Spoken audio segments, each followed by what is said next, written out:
अब हम पढ़ेंगे द्वादश पाठ। द्वादश का मतलब होता है, द्वादशः का मतलब होता है 12 यानी 12। 12 पाठ, इसका नाम है कथयन्तु कस्य कः वर्णः। मतलब है कि बताओ किसका कौन सा रंग है। कस्य का मतलब होता है किसका, कह का मतलब कौन, कौन सा, वर्ण का मतलब होता है रंग। तो यहाँ पे हम देख सकते हैं कि अध्यापक हैं, फिर छोटे बच्चे हैं, यहाँ पे तोता है, वृक्ष है। तो अध्यापक और बच्चों के बीच में बातचीत हो रही है। तो क्या बातचीत हो रही है इसके बारे में हम लोग आज पढ़ेंगे, ठीक है। तो अध्यापक श्रुते भौतिकम पश्यति। अध्यापक श्रुति से कहता है कि ये श्रुति, भौति का मतलब होता है आप, ठीक है। कम का मतलब होता है क्या, पश्य का मतलब होता है देखना। श्रुते आप क्या देखती हो, ठीक है। श्रुति है अहम सुकम पश्यामि। श्रुति कहती है मैं तोते को देख रही हूँ, देखती हूँ, ठीक है। देखती हूँ लट लकार में है। फिर अध्यापक कहते हैं, अध्यापक श्रुते शुकस्य वर्णः कः। मतलब श्रुति तोते का रंग कैसा है। श्रुति हरितः यानी कि हरा। अध्यापक फिर कहते हैं अनुज वदतु अन्य के हरित वर्णः भवन्ति। अध्यापक कहते हैं कि अनुज तुम बताओ कि और कौन कौन से हरे रंग के हैं, ठीक है। अनुज कहता है घासम पत्रम तरबूजम आदय हरितवर्णा भवन्ति। अनुज कहता है कि घास, पत्ते, तरबूज इत्यादि सभी हरे रंग के होते हैं, ठीक है। फिर अध्यापक कहते हैं कि मानव सुकस्य चंचुम पश्यतु अस्य कः वर्णः। अध्यापक कहते हैं कि मानव, मानव नाम है एक लड़के का, उन्होंने पूछा कि मानव तोते का जो चोंच है, तोते का चोंच देखते हो ना, उसका क्या रंग है, कौन सा रंग है।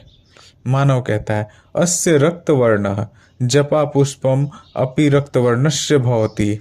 इसका रंग लाल है। रक्त का मतलब होता है खून जैसा लाल, ठीक है। खून कैसा होता है, लाल होता है। ये इसका खून जैसा रंग है। जपा पुष्पम का मतलब होता है गुड़हल का फूल, जिसको हिबिस्कस कहते हैं, ठीक है। गुड़हल का फूल भी रक्त के रंग जैसा होता है।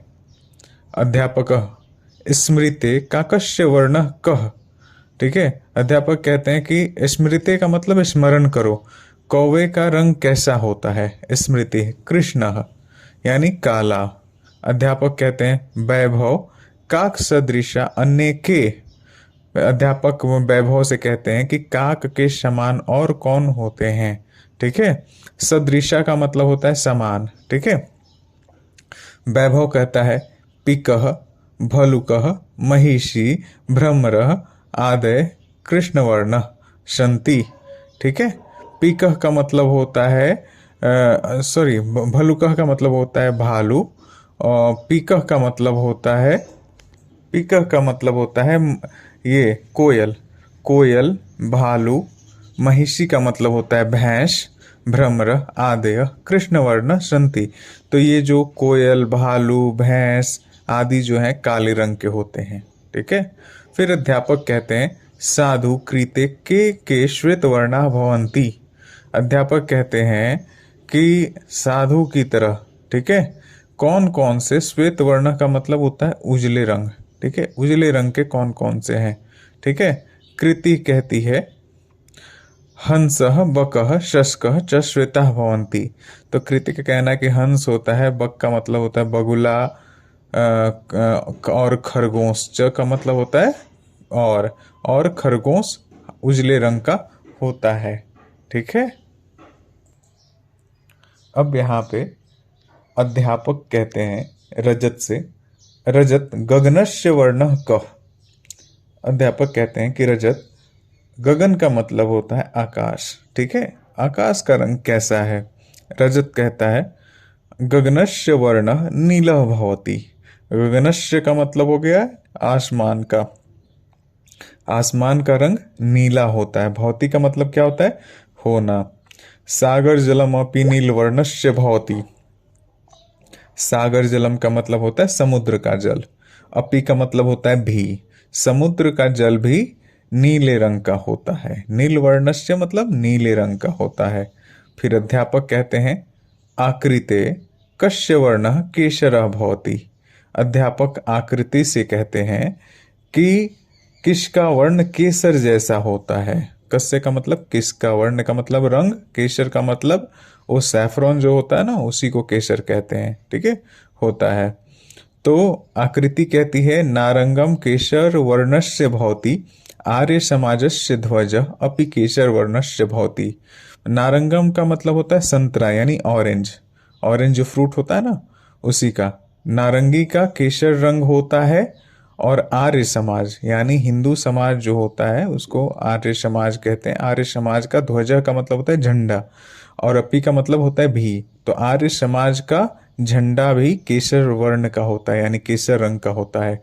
फिर अध्यापक यहाँ ध्रुव से पूछते हैं कि ध्रुव चमेली पुष्पस्य वर्णः कः।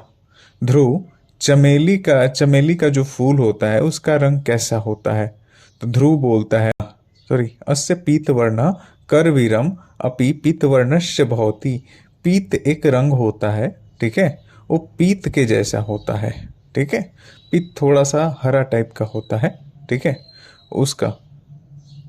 फिर अध्यापक कहते हैं पाटिल पुष्पस्य कः वर्णः। पाटिल पुष्पस्य कः वर्णः। ठीक है, पाटिल का मतलब होता है गुलाब का फूल। ठीक है, पाटिल गुलाब कहते हैं। तो पाटिल पुष्पस्य कः वर्णः, तो जो गुलाब का फूल होता है उसका रंग कैसा होता है। देवेशः कहता है पाटिल पुष्पस्य वर्णः पाटिलः भवति। उसका कहना है कि जो गुलाब का फूल है उसका रंग गुलाबी होता है। अध्यापक फिर से पूछता है साधु देवेश, देवेश से पूछता है कि साध हे देवेश बालाः अधुना भवन्तः अवगच्छन्ति के मुख्याः वर्णाः भवन्ति। यहाँ पे पूछ रहा है अध्यापक यहाँ इससे। ठीक है, कि अधुना का मतलब होता है अब। ठीक है, बाला का मतलब होता है लड़कियां। लड़कियां आती हैं, अवगच्छन्ति का मतलब आती हैं, उनमें उनका मुख्य रंग कैसा है होता है। ठीक है, मुख्य का मतलब होता है मुख्य, चीफ।